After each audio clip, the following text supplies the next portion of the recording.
berapa sih lingkar tambang ini? Kalau dijawab 5 detik, ya juga bisa dijawab. Kok sampai hari ini kan kita ini belum terima ini?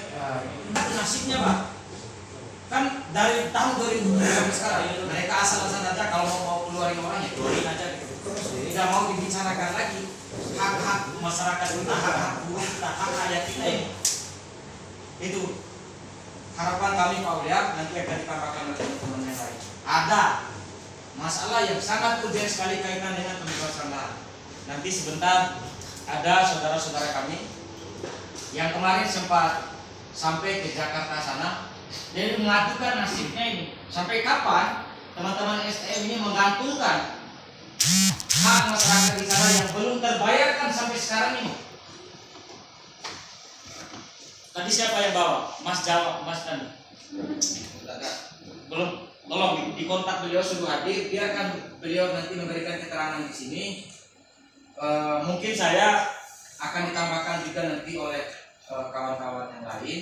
Jadi harapan kami, kebetulan ada pemerintah daerah, kami minta kami pemuda yang ada di Dompu ini Pak ikut dilibatkan dalam persoalan apa tadi? Pembahasan uji anggaran dan amdal itu. Kita tidak mau Pak. Apalagi sekarang ini PT apa ini nggak jelas ini.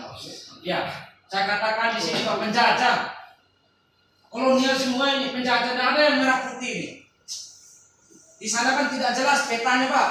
Di dokumen UPL-nya mana ini? Katanya yang di atas Nangadoro itu, oh itu wilayah apa? Situs budaya. Lokasinya di mana ini? Terus ada lagi ya air panas di sana kan? Di sana itu ada beberapa kemudian yang harus diselesaikan. Nanti kita juga punya Pak Kapolres, kita juga punya bukti bahwa penggunaan bahan-bahan ada di sana itu yang banyak ilegalnya Pak, yang tidak berizin. Contohnya misalnya kayu, kita sudah siapkan seluruh dokumennya. Dia gunakan kayu ilegal untuk pembangunan apa semuanya di sana. Nanti mungkin akan ditambahkan oleh teman-teman yang lain. Saya tidak ingin memotong. Sekali lagi saya harapkan sekaligus kita mau laporan ini. Ini pihak manajemen PT STM ini kasih tahu sampai Bapak Kapolri. Ini kurang ajar ini. Penjahat apa ini? Kita ini sudah mana? Ya. Tapi Dompu bagaimana di situ kosong? Apa masuk? Kapolres. Ya. Terima kasih Kapolres yang punya rumah ya. Jadi apa yang disampaikan oleh Romo, saya bingung. Bagi kami, tapi yang juga merupakan bagian dari anak negeri Kaya Lipahun, bingung. Apa ada PT apa tadi? Di PT apa di Dompu kami lupa tidak tahu. Artinya kami orang Dompu tidak pernah mendengar nama ada PT apa ini. Ya, yang dikategorikan sama kami hari ini, mereka adalah penjajah. Karena yang kami tahu bahwa negara ini terbentuk bukan karena PT, ya, bukan karena polisi maupun jaksa, tapi karena rakyat. Jadi sebagian besar rakyat Dompu ini belum tahu apa itu PT, datang apa di sini. Tadi di telepon katanya ada namanya Aulia. Aulia itu saya kira sekretaris Partai Berkarya.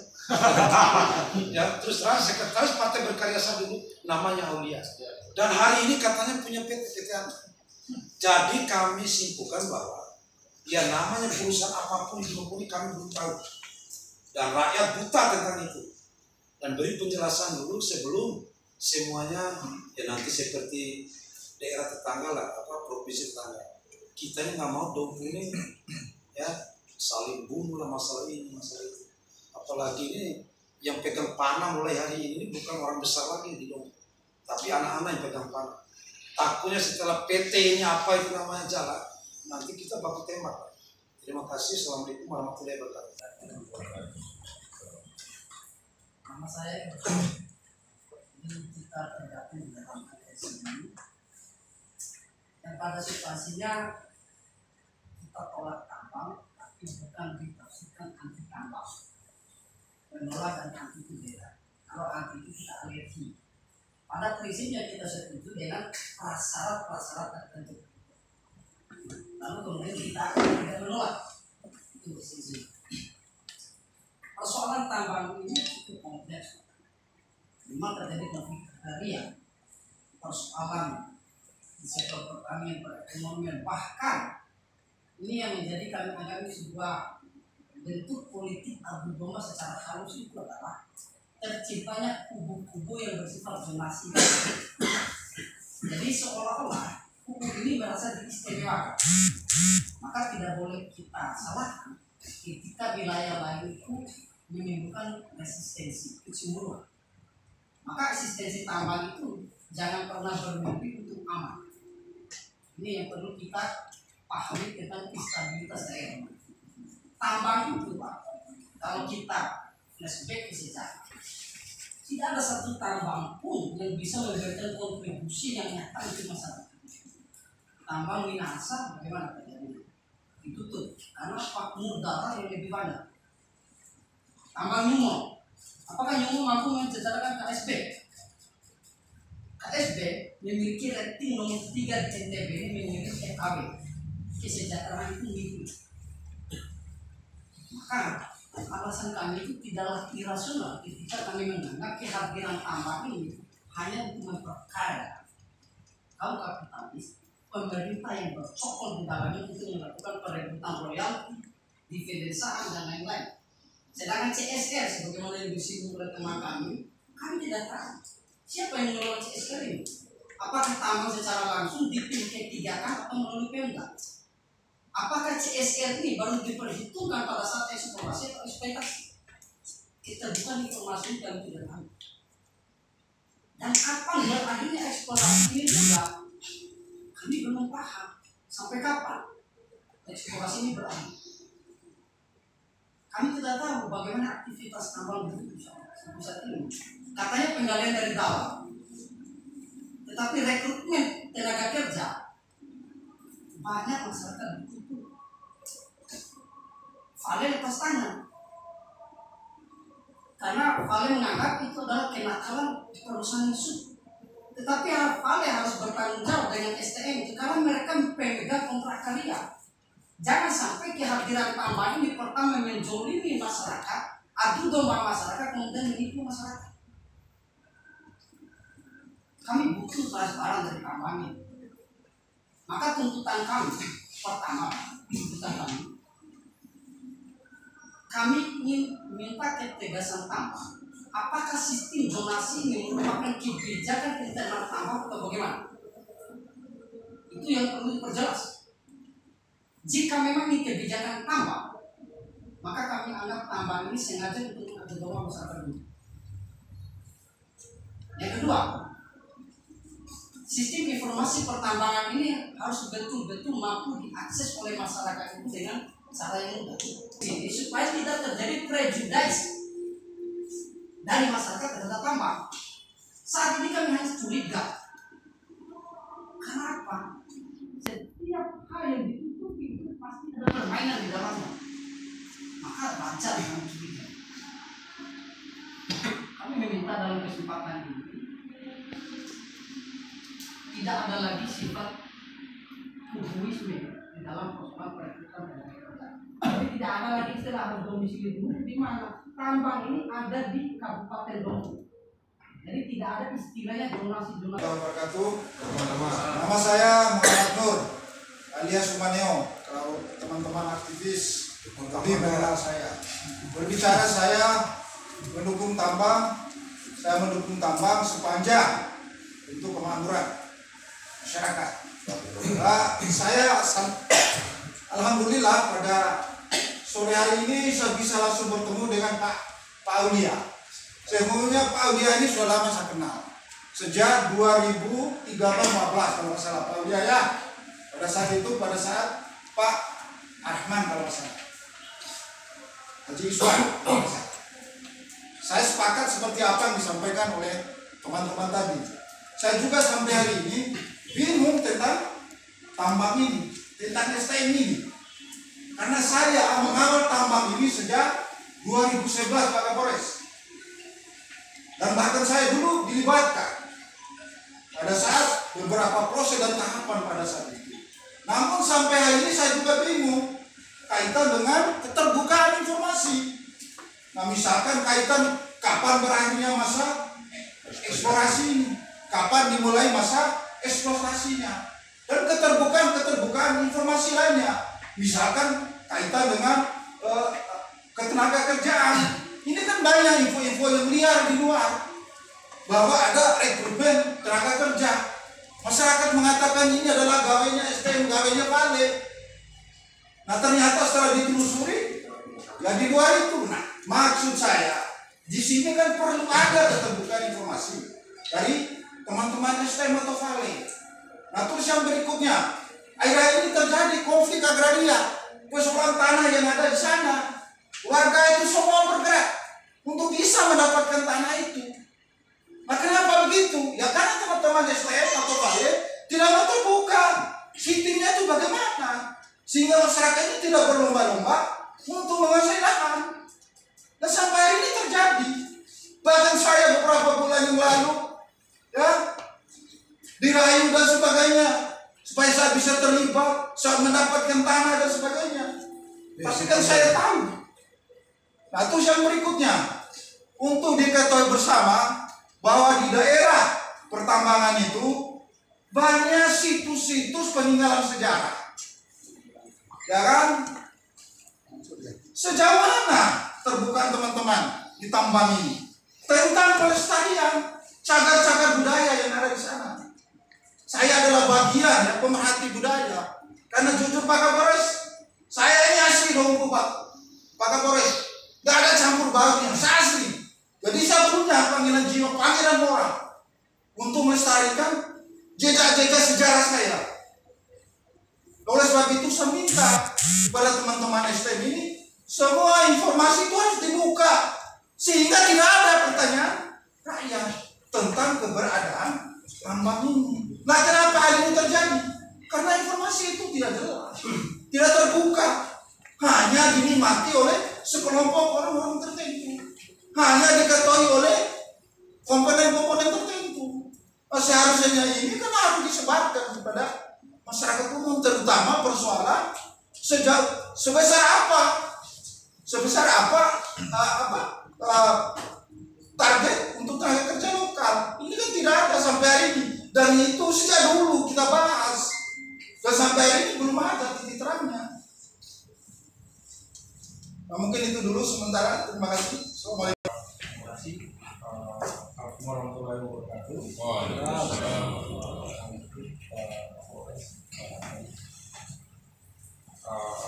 Ya, terima kasih kepada Pak Kapolres sudah menghubungi kami sejak dari pagi untuk bisa hadir dalam pertemuan sore hari ini. Mohon maaf, kami baru bisa datang sore hari ini karena ada beberapa hal yang harus kami selesaikan di buku, kemudian baru kami selesai. Dan juga kami pun juga mengapresiasi dan mengucapkan banyak terima kasih buat teman-teman semua yang bisa hadir pada kesempatan kali ini, dan istilahnya dengan adanya kejadian tadi malam pun mungkin sudah ditakdirkan bahwa hari ini kita akan ketemu dan akhirnya bisa ketemu dan bisa berdiskusi dengan baik terkait yang menjadi pertanyaan-pertanyaan yang mungkin sudah muncul dari teman-teman semua terkait apa yang kami kerjakan selama ini atau apa yang PTSDM yang kerjakan selama ini di Nah, sebagai tambahan informasi bahwa aktivitas kami di STM itu bukan dimulai dari tahun 2007, tetapi dimulai dari 2011. Tahun 2011 ya, sampai sekarang. Nah, statusnya saya berikan sedikit informasi. Jadi, status kami saat ini masih dalam tahapan eksplorasi. Nah, mungkin banyak pertanyaan dari teman-teman. Kenapa eksplorasi lama sekali? Ya kan? Kenapa eksplorasi itu sampai sudah 10 tahun beroperasi di sini masih eksplorasi saja? Nah, aktivitas yang kita lakukan atau jenis penambangan yang kita lakukan ini boleh dikatakan penambangan yang kompleks. Kenapa? Karena dari mungkin ada dari Romo pun juga sempat mengatakan bahwa penambangan underground atau penambangan bawah tanah, dan memang benar ada penambangan yang akan kita lakukan adalah penambangan bawah tanah. Kemudian di selain penambangan bawah tanah, kita pun juga punya potensi panas bumi. Jadi ini yang kami pun sering katakan kepada teman-teman di sana di Bogor, bahwa kita sebagai masyarakat Dompu itu seharusnya bangga gitu. Adanya potensi yang sangat luar biasa, mulai dari penambangan tembaga dan emas, dan juga ada potensi dari panas bumi yang luar biasa. Nah, mungkin pertanyaannya tadi muncul, kenapa lama sekali dari sudah 10 tahun ini eksplorasi terus, ya kan? Karena itu dia kompleks, penambangan underground, bawah tanah, sementara ada potensi panas bumi. Kita mau menambang ke bawah, gunungnya panas, ya kan? Bagaimana kita mau mendinginkan gunung ini dulu, ya kan? Kan nggak mungkin kita mau siram dengan air, ya kan? Terus menerus, sehingga dibutuhkan teknologi yang terbaru, teknologi yang terbaik agar kita bisa melanjutkan aktivitas penambangan kita dengan aman, dan juga kita bisa memanfaatkan potensi panas bumi sebagai pembangkit listrik, ya kan? Gitu. Nah, memang akan sangat panjang prosesnya, karena sebagai tambahan informasi bahwa sesuai dengan press release yang kita keluarkan, bahwa kandungan mineral yang kita dapatkan atau yang kita berdasarkan hasil penelitian itu nilainya itu di atas dari 5 per kilo. Boleh dikatakan di bawahnya Freeport nantinya ketika kita sudah mulai menambang. Boleh dikatakan Dompu ini akan menjadi menjadi kota yang sangat maju dibandingkan kota-kota yang lain yang ada di sekitarnya. Tetapi ini butuh waktu, butuh proses yang sangat-sangat panjang. Ya memang kompleksitas itu kalau istilahnya kompleksitas dalam prioritas untuk ini anak saya tidak masuk akal. Ya. Jadi kompleksitas itu sangat banyak. Nah, tadi ada beberapa poin-poin yang mungkin muncul dari teman-teman. Jadi saya bisa simpulkan beberapa terkait dengan kerja, terkait dengan PR, dan juga terkait dengan pembebasan lahan.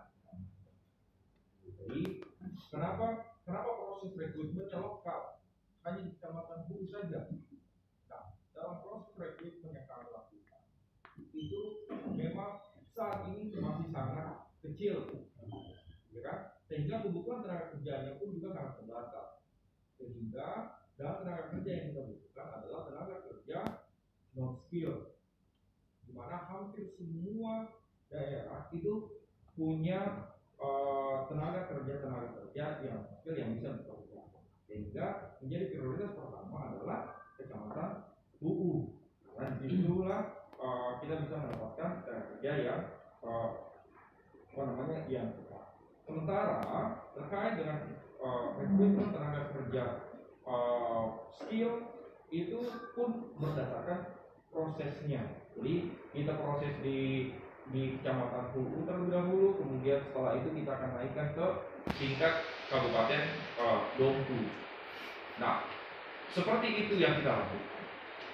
Nah, berikutnya tadi ada terkait dengan sistem informasi, sehingga masyarakat Kecamatan Hulu di Kabupaten Dompu di sini khususnya tidak bisa mengakses, tidak bisa mendapatkan informasi secara jelas terkait sejauh mana sih STM ini sudah beroperasi, ya. Nah, hal tersebut kami benarkan. Memang tidak ada informasi yang akurat, sehingga masyarakat pun, teman-teman pun juga mendapatkan informasi-informasi yang istilahnya tidak ofisial, tidak resmi dari kami. Makanya dari hal-hal yang ini, sehingga di tahun 2004 ini kami pun juga akan berbenah membuka istilahnya satu wadah untuk kita bisa berkomunikasi secara online. Karena hampir semua teman-teman di sini rata-rata saya yakin teman-teman seperti ini punya akun Facebook. Jadi kami pun juga akan membuka akun Facebook secara ofisial yang akan bisa menjawab pertanyaan-pertanyaan, yang bisa memberikan informasi-informasi aktual terkait dengan aktivitas kita. Sehingga tidak ada lagi informasi yang simpang siur terkait dengan rekrutmen tenaga kerja. Banyak istilahnya tipu-tipu tenaga kerja yang terjadi belakangan ini, khususnya di luar kecamatan Buku. Nah, hal tersebut pun juga kita berusaha semaksimal mungkin untuk memberikan klarifikasi informasi terkait dengan isu tersebut kepada pemerintah desa, pemerintah kecamatan di kabupaten masing-masing. Nah, berikutnya terkait dengan isu pembebasan lahan. Jadi saat ini kami tidak melakukan pembebasan lahan dalam artian membeli lahan. Kami melakukan sewa lahan karena proses eksplorasi itu panjang. Kita tidak bisa memastikan bahwa 5 atau 4 tahun ke depan apakah kita masih beroperasi, apakah kandungan yang kita temukan ini memang betul-betul ekonomis untuk kita lanjutkan ke tahapan eksploitasi atau tidak. Sehingga saat ini pembebasan lahan dilakukan hanyalah sewa lahan. Nah, ini